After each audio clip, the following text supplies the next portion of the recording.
Hey, Federated folk, this is Pastor Doug. This is the first in a series of short messages I'm going to give to keep us connected and exercising our faith. Never really thought that I'd be a video blogger, but extraordinary times call for extraordinary actions, right? The coronavirus outbreak is providing an opportunity for all of us to stop and take stock of what's truly important. And it's challenging us to explore the ways that we do and think and act. We find ourselves in a season of being together while being apart, which is really strange for Christians because we're a social people. Christianity is not a faith that God intended to be lived out in isolation. Encouraging others and being encouraged by one another are central things, parts of our faith walk. The book of Hebrews calls this holding fast, and it's a core theme in our journey together.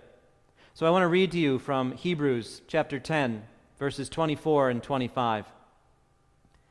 So let us consider how we may spur one another on toward love and good deeds, not giving up meeting together as some are in the habit of doing, but encouraging one another, and all the more as we see the day approaching.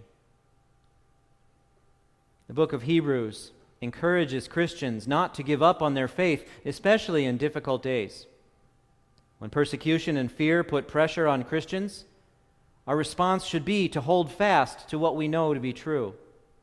Not a blind faith that believes and hopes and trusts in anything and everything, but what the letter of the Hebrews says is the truth. The book of Hebrews endorses the fact that Jesus Christ is God's ultimate plan for our faith and our salvation. And on difficult days, it's our personal belief in Him that's really crucial. Thus, the writer warns us not to be lazy or careless about our spiritual growth. At the same time, the influence of other Christians is extremely important to our spiritual formation. Instead of reacting to difficult times with fear or doubts, we should embrace a confident faith and look to encourage one another. This means calling other Christians to not just believe, but to act out what they believe in love and acts of service. Personal contact is not just suggested in the Bible, it's commanded.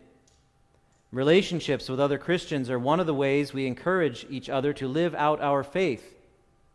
We're called on to hold fast to Christ and to each other. And growing in our faith is greatly influenced by having good Christian examples around us.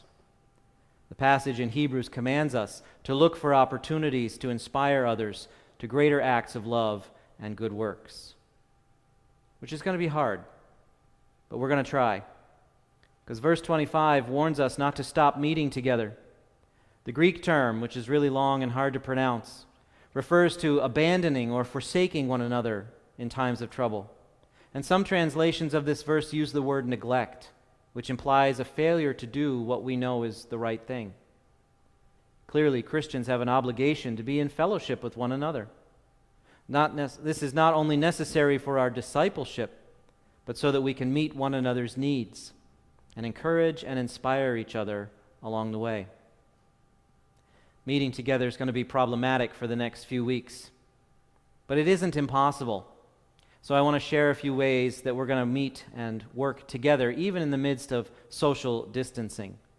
Because we need to remember that we are still one federated family. So here are some ways that we can stay connected even while we're apart. Through the wonders of technology, I'm talking to you now, and we'll use this format to gather for worship and to sing our praises. I encourage you to check in with your neighbors, see how they're doing, and if there's a safe way that you can help them if they have a need, I encourage you to do that too. I ask you to hold each one of us in prayer.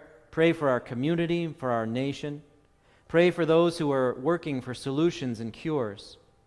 Pray for medical personnel and first responders.